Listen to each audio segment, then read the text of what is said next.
Now on Countdown to Cookeville. Coming up, we break down the Class 5A bracket with Jesse Smithy of 5-Star Preps. Plus, hear what Maryville's Derek Hunt and Gatlinburg-Pittman's Derek Rang expect from their Week 2 opponents. Then a trip to Loudon, where the Redskins are eyeing back-to-back quarterfinal appearances. And in Anderson County, can the Mavs finally get over the hump that is Greenville with their 4A rival in town?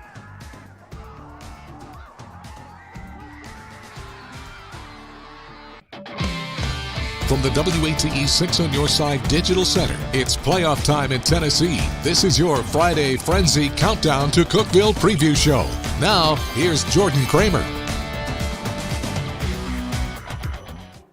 Welcome to Countdown to Cookeville. Round 2 of the high school football playoffs is finally upon us. But before we really dive into round 2 and take a look at those brackets, let's quickly recap round 1. If you wanted lopsided affairs, we had plenty of those. Alcoa, West, CAK, Central, all putting in a number on their opponents. Now, if you wanted some upsets, we had those too. Powell being knocked out in the first round of the postseason, a major upset among our area teams, and then also Pigeon Forge due to a little KO action to Claiborne. And if you wanted some dogfights, there were plenty of those in the first round as well. Farragut losing a hard-fought battle to Bradley Central. Kingston earning a 1-point win over their Week 1 opponent. So many great games in round 1. Just like that, though, we go to round 2 of the postseason, and if there's a theme this week, it is rematches. As always, guys, we're going to break down each bracket by bracket, and we start in round 1A. In Class 1A, we've got Oliver Springs at Coalfield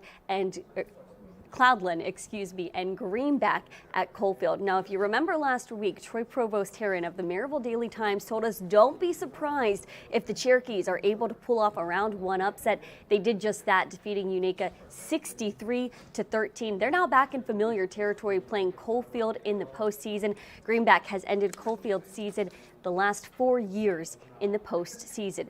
Moving right along to Class 2A, you've got Rockwood out South Green. This is undoubtedly a tall task for Rockwood. Rebels without a loss on the season, and only once this year have they scored less than 25 points. Rockwood, though, trying to get back to the quarterfinals for the first time since 2017. In Class 3A, we have a trio of games and 5 of our area teams battling it out for spots in the quarterfinals. I want to start with that rematch. It's a historic rematch of Gatlinburg-Pittman and Pigeon Forge. Talk about Gatlinburg-Pittman, Pigeon Forge round 2 is Highlanders head coach Derek Rang. Derek, thank you so much for joining us today. Hey, Jordan, no problem. Thanks for having me. Now, we were just kind of talking about this a little bit. It's a historic matchup, this round 2 matchup with yourself and Pigeon Forge. First time ever playing in the postseason, and therefore first time playing twice in a season. How special is that just for this community? I know it's such a good rivalry game between the two of you. Yeah, I think it's number one good for our county. When the teams in the county are good, it always makes it fun and competitive. And then, for us to play them the first time and it be a good hard-fought football game, and then turn around in the second round of the playoffs and we get a home second round playoff game and we see them in the second round, which has never happened before, I think makes it that much more special. So I think everybody up here is pretty fired up, and we know our kids are excited and their kids will be excited too. So we're just looking forward to playing this game Friday. Now, I know the first round and the second round, they will not hold similarities. They're 2 different games. We are going to touch on that first round just a little bit. And I know for my perspective, I think defense, when I think that first game between yourself and Pigeon Forge, is that kind of the same thing that you think when you look back at that game? It was a good, they got up 12-0 on us. And I think once we kind of settled down a little bit and they got up 12-0, and defensively for the rest of the game, we did a really good job of then stopping them. And on offense, they did a really good job on defense and kind of slowing us down. And it was just kind of one of those, not really ugly, but it was just a good, hard-fought high school football game. And, both teams had a hard time getting the ball in the end zone. So you're right. I think the first game was kind of more of a defensive special teams struggle. And I guess we'll just see how this game comes out Friday. You mentioned Pigeon Forge kind of jumped up 12 points on you guys early. What were you able to do adjustment-wise in order to then go score 15 unanswered in that game? Well, I think the biggest thing, we just settled down a little bit. The first play they scored on, we just kind of lost our eye discipline on defense and kind of gave up they had a nice creative play to get a big play on us. And then they threw a bomb to their best receiver, which he caught it. And then once we kind of settled down a little bit, we just started, playing the reads and keys that we had practiced all week. And I think on offense, we just were able to, find a way to move the ball and, got down in the red area a couple times and had some turnovers, which we can't do on Friday. But, we were able to, get the ball in the red area. So I think the biggest thing for us on Friday on offense is we're just trying to turn those field goals into touchdowns as far as putting the ball in the game. Physicality going to be the name of the game on Friday night is basically what I'm taking away from this conversation. Well, I think every game's like that to an extent. Usually the more physical team puts themselves in a position to win. And I think, with them and us, our styles are kind of similar because they've been really good on defense all year. We've been really good on defense all year. And then, on offense, we're extremely young at a couple positions. And offensively, we've been a little bit inconsistent. And I think they have too, because they're kind of putting in, a new system with the wing tee and stuff. So I think, there's a lot of similarities between both teams. And usually when there's similarities, it comes down to, which team can be more physical, which team can block better, which team can't turn the ball over. So I think, obviously Friday, those are all keys to the football game. Derek, looking forward to a hard-fought battle between yourself and Pigeon Forge on Friday night. Thank you so much for joining us. Hey, thank you. Now, the next rematch we have in Class 3A is Kingston at Alcoa. Unlike Gatlinburg, Pittman, Pigeon Forge, this was very much so a one-sided showdown. The first round that they've had, it was only Kingston's second loss of the season, but it was their first shutout of the year, giving up, I believe, 42 points in that game against Alcoa. That's the second most, or 41 against Alcoa. 42 was the most they've given up all season long against Chucky Doak. Final matchup of that 3A bracket, we have Loudon. They are hosting, you know what? Kellyanne Stitz is going to tell you who they're hosting. Jordan, it's hard to find any football team on any level that hasn't been impacted by COVID-19 concerns this season, including Loudon football, who is riding an 8-game win streak before having an unexpected bye in Week 10 due to coronavirus concerns. Head coach Jeff Herrick says it's been tough to find some consistency this season, and through the second half of the year, they've been surviving, doing the best they can with who is available that week. But besides their 13-0 loss against Red Bank, the Redskins have been playing to their best ability, averaging 40 points a game this season and giving up an average of 8 points. Herrick says as they prepare for round 2 of the playoffs, they will continue to focus on the things they do have control over, like giving their best effort and playing with discipline. We've not beaten ourselves, and so my biggest, words to this team is control the things you have control of. We have no control over who's going to have COVID this week and who we have available to us, but we do have control over our effort, our discipline, understanding and knowing where to line up and what our assignments are. So control the controllables is going to be our mantra going forward this week. As Loudon continues to prepare for a very physical and good upper mid football team, Herrick says one area they've been working on in practice is getting the guys the ball in space, working on ways to utilize their speed and athleticism to give them an advantage heading into Friday's matchup. Jordan.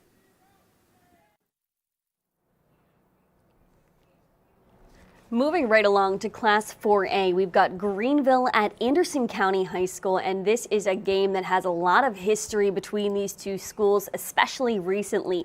AC season ended the last 3 years in the playoffs to Greenville. They've lost their last 6 games straight versus Greenville. AC hasn't won since 2005 against the Green Devils, and make no mistake about it, this is most certainly Anderson County's kind of Achilles heel at the moment right now. Moving along to Class 5A, and we've got a plethora of area teams duking it out for state championships in Class 5A. South Doyle at Davy Crockett, Knoxville Halls at Central, Walker Valley at West, Oak Ridge at Ray County.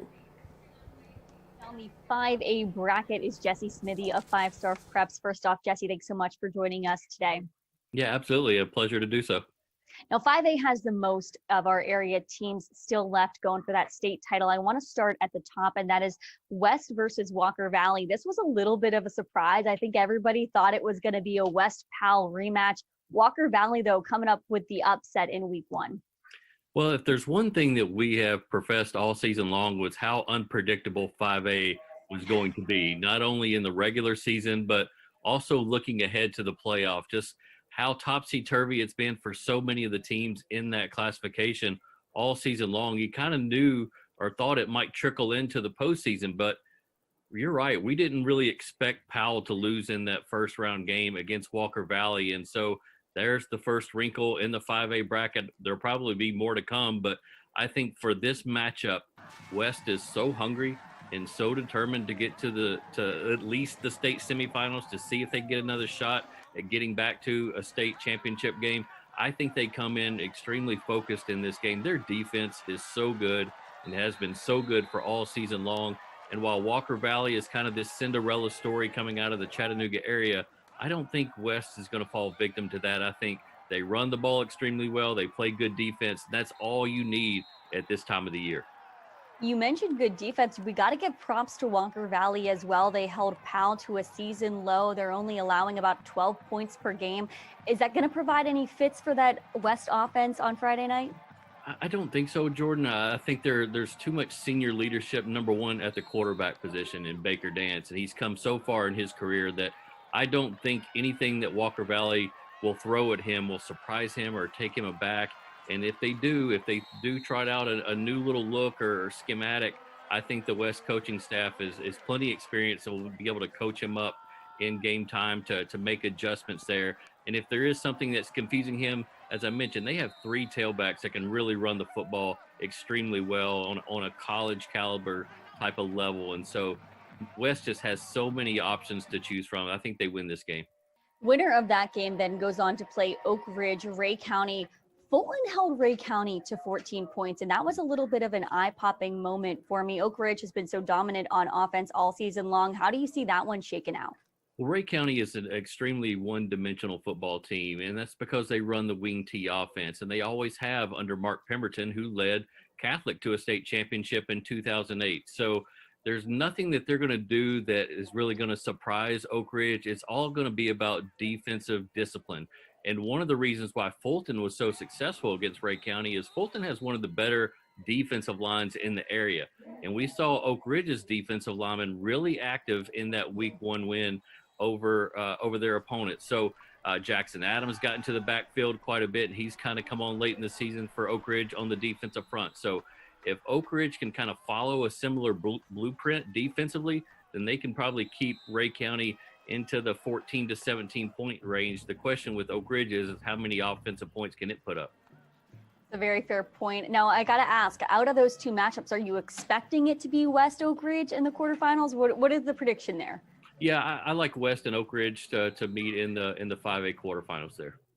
All right, moving on to the other side of the bracket where we have a couple more of our area teams, and I want to start with Halls at Central, a rematch of the Battle of Black Oak Ridge. That one was hard fought in round 1, 20-16, and it was really a couple of long plays to Nolan Faust that really sealed the deal for Halls. What does that game look like this go around?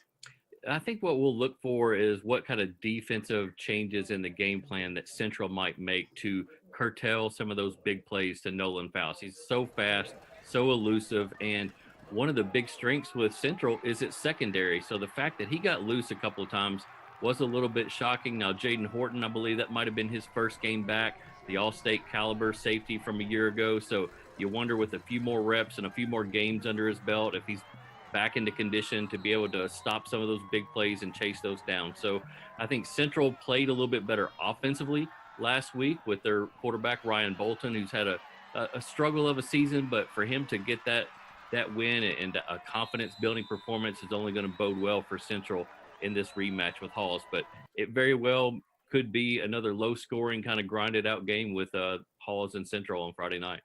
You got to give a little bit of props to Hall's defense, too. They held Liam Fortner to, I've got the stats right here, held him to 82 yards. And I think we all know Central's offense goes as Liam Fortner goes. How important is that going to be for Halls on Friday night to keep him to a low yardage? And I know 82 seems high for high school, but for Liam, that's kind of a subpar night.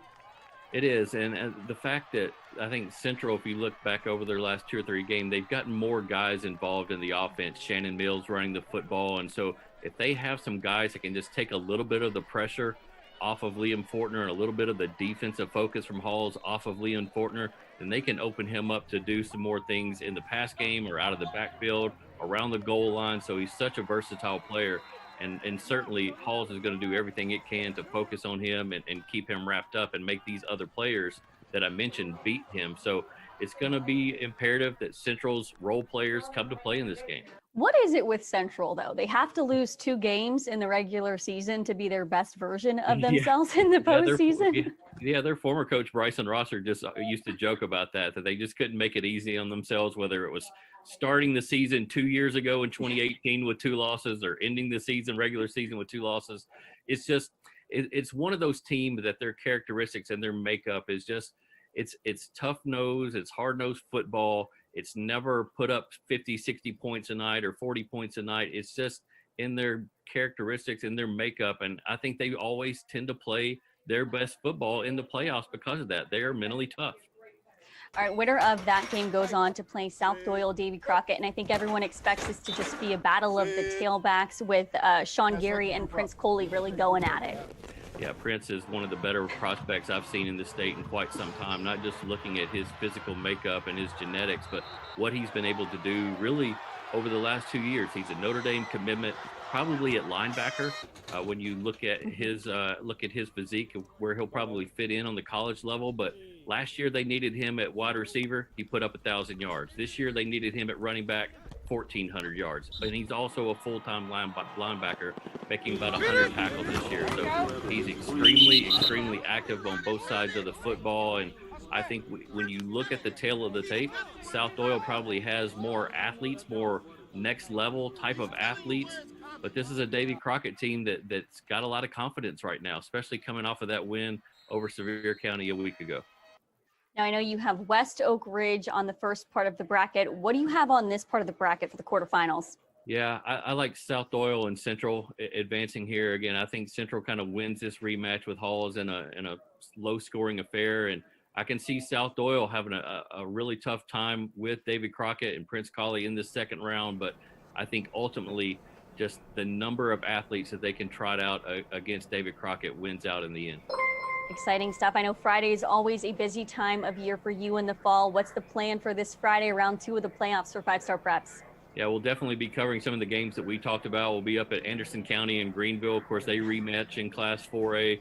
Maryville's going to kind of get back on the board. Remember, they didn't get to play last week, and that's kind of odd in Class 6A. So we're going to be all around the area and trying to cover as much as we can. All right, Jesse, thank you so much for joining us. Absolutely.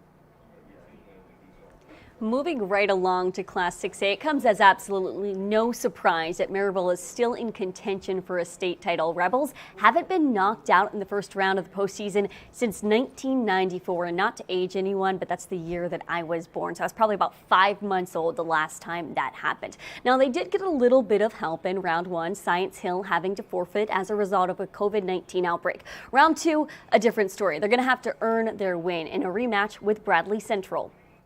About that matchup is Maryville head coach Derek Hunt. Derek, first off, thank you so much for joining us today. Absolutely. Thanks for having me. I kind of want to go back to week 1, as it was a bizarre week 1 for all of you, finding out on Thursday that your Friday matchup was canceled. What was that like to kind of hear that news? And then how did you go about both Thursday and Friday when you were planning for a game? And of course, that was canceled. Yeah, we were certainly disappointed and, and bummed. And we wanted to play. We don't ever want to advance in the playoffs because of a forfeit. So, our kids were disappointed, but I was really proud of kind of how they handled it and hit the reset button. And we practiced Thursday and Friday, and I thought we had 2 really good practices, and there was good energy. And, we didn't even know who we were playing yet, but it was 2 good practices. And then we found out we were playing Bradley, and so kind of trying to gear up for them. But I was really, really proud of how our kids and our coaches handled it with maturity. This is now a rematch of that Bradley Central game. Played them about a month ago, and at the half of that game, they were leading you all. What were they doing well in that first half that you had to make adjustments for in the second half? Well, first of all, they were running the football really well, and they were able to maintain drives, and we turned it over twice on offense, which we can't do in a big game and expect to be successful. So, I think obviously our goal going into this game will be to limit their ability to run the ball and then protect the football on offense. And I think if we do those 2 things, we'll be in better position, than we were last game in the first half. You mentioned running the football. Javon Burke, one of just 3 running backs this season to eclipse 100 ground yards on your defense. What does he do well that kind of presents some challenges? He's probably the most patient runner that we've seen. He really gives his offensive line time to set up blocks, and then he is really hard to tackle. It's one of those deals where you think you've got him in the backfield, and then he'll break a tackle, and now he's 5 yards down the field and break another tackle. And so, he just does such a good job of being patient with his blocks, and then makes a cut. He breaks a tackle. Next thing you know, he's 20 yards down the field. So he's a really impressive player. And I think offensively they do a good job of continuing to feed him the ball and give him opportunities to make plays.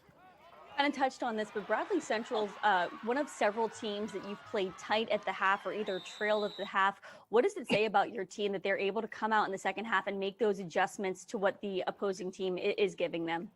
I think it says a lot about our team. We've got some resilient kids. We've got some great leaders. That helps for sure. Our seniors, they're bought in. They're all in, and I think that's a great life lesson. Things aren't going your way. You've got every opportunity to quit and kind of give in, and our kids have not done that in a lot of games this year, like you said. And so I'm just so proud of them. I mean, they embody everything you want a football team to be like, and especially with all the adversity that we've handled in 2020 and COVID and everything, and they've just done such a good job. But to be able for things not to go your way for 2 quarters and to come out in the second half and make things right, and continue to fight and battle, and you make your own breaks, really. And they've done that, and I'm super proud of them. Particularly after having to sit out just week 1, how excited are you and your players to get out there on the field on Friday night and really kind of start that quest for a back-to-back state title? We're itching. I'm itching to play. You take it for granted, Jordan. We really do, as coaches and players, the opportunity to get to play a game on Friday night. And when it's taken from you, this year, it was one of those deals where we saw games being canceled left and right, but you never really think it's going to happen to you, especially when you get into the playoffs. And then when it does, it's shocking, but we had to try to figure out a way to set the shock factor aside and continue on and carry on and do the next thing that we could do to get better. And so, we were bummed, but we are itching to play. We're looking forward to it and excited. And, Bradley, the advantage for them is they're coming in with some momentum. That's what playoff time is all about. You win a game, you build momentum, you go on to the next one. And so I hate that we didn't get to build momentum, but I do think that there's going to be some urgency in our kids to get to go out and play and hopefully play well. That's such a good point, Derek. Thank you so much for joining us, and good luck on Friday. Thank you so much, Jordan. Appreciate you. A great point by Derek there. Bradley Central has the momentum. Maryville going to have to build some, but I think they will do that just fine. Now, a couple of games in Division II I want to quickly touch on. We've got Good Pasture at CAK. CAK is unbeaten, but they made no qualms about it when I spoke to them during the regular season. They do not care about that unbeaten record. All they care about is bringing a gold ball back to East Tennessee from that state championship game, and that is their goal this season. Another game I want to talk about quickly is Nashville Christian at TKA. The Kings Academy has already made history this season, their best start in program history. A win on Friday night would be another historic moment for this program, first time making the semifinals in program history. That is going to do it this week for Countdown to Cookeville. I want to thank Derek Hunt, Derek Rang, and Jesse Smithy of 5-Star Preps for joining us this week. As a reminder, Friday Frenzy kicks off at 11:14 on Friday night. We will have scores and highlights from area teams. And after you're done watching us, head on over to 5-Star Preps and check out their coverage. We'll see you back here next week.